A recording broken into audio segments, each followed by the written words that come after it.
genç vaxtında işləmişəm, bir də bir çağırdacı sən onu görmək istəyəcəm. Hələ tezdir. Neçə də olub, mənim yarımdadır. 52-ci ildə.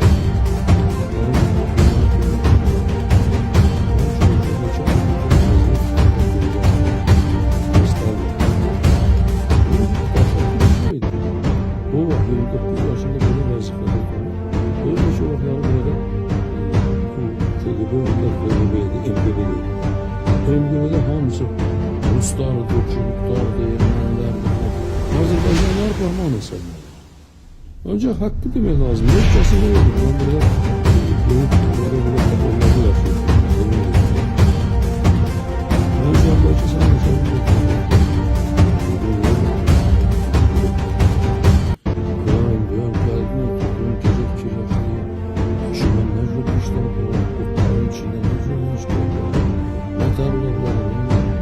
Ama sonra ne dediler?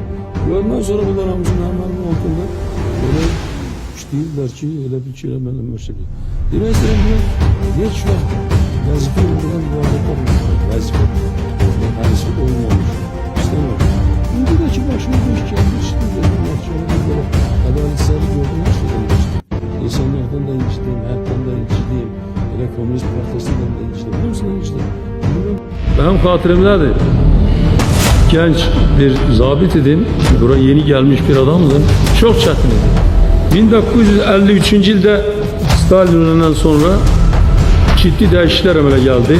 Bu hakkına bunu demeye lazımdır.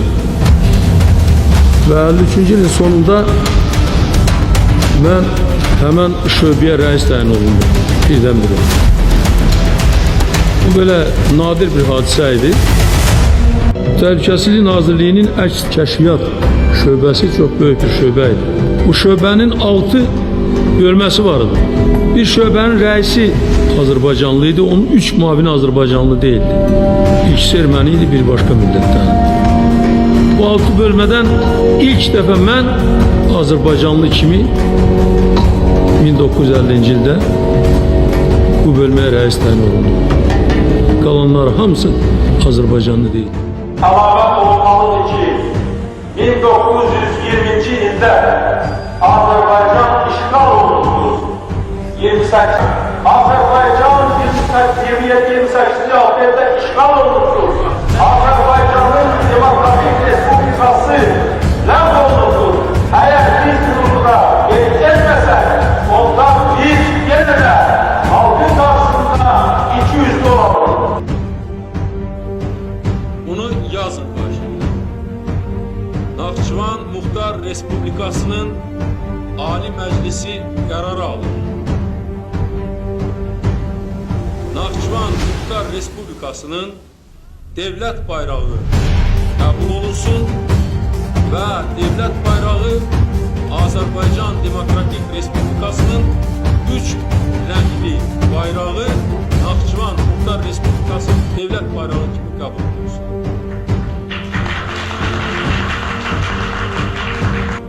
Demək, Naxçıvan Muxtar Respublikasının devlət bayrağı qəbul olundu.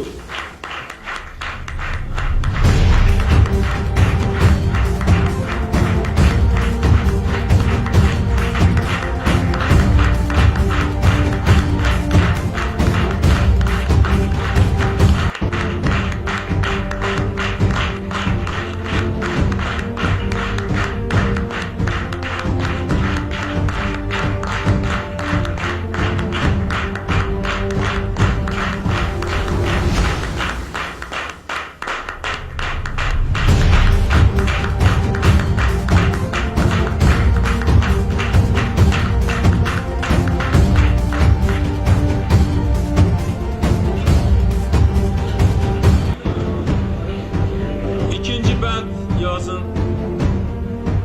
Naxçıvan Muxtar Respublikasının Ali Məclisi Azərbaycan Respublikasının Ali qanunverici hakimiyyət orqanından xahişdir ki, Azərbaycan Respublikasının devlət rəmzlərinə baxılsın və Azərbaycan Respublikasının milli tarixi ənənələrinə uyğun yeni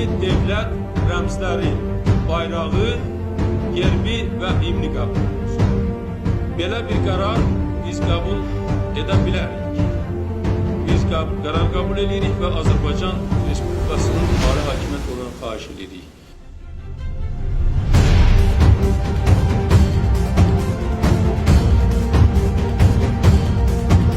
15'inde ülkenin Ali Kanunvericiliği organına sədr seçildi.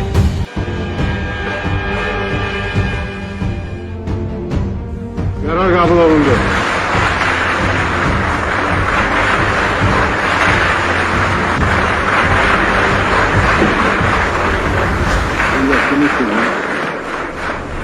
Mən Azərbaycan Respublikasının bugünkü ağır, mürəkkəb və gərgin vəziyyətini tam məsuliyyətlə dərk edirəm və bu vəzifəni üzərimə götürərək öz məsuliyyətimi anlayıram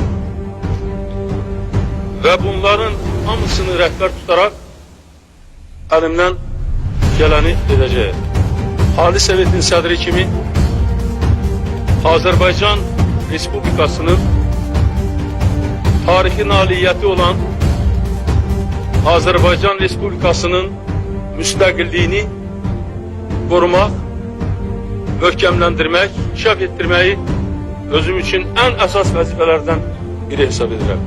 Mən bütün səylər edəcəyəm və heç kəsin şübhəsi olmasın ki, mən ömrümün bundan qalan hissəsini harda olursa olsun, yalnız və yalnız Azərbaycan Respublikasının müstəqil devlət kimi inkişaf etməsinə həsr edəcək.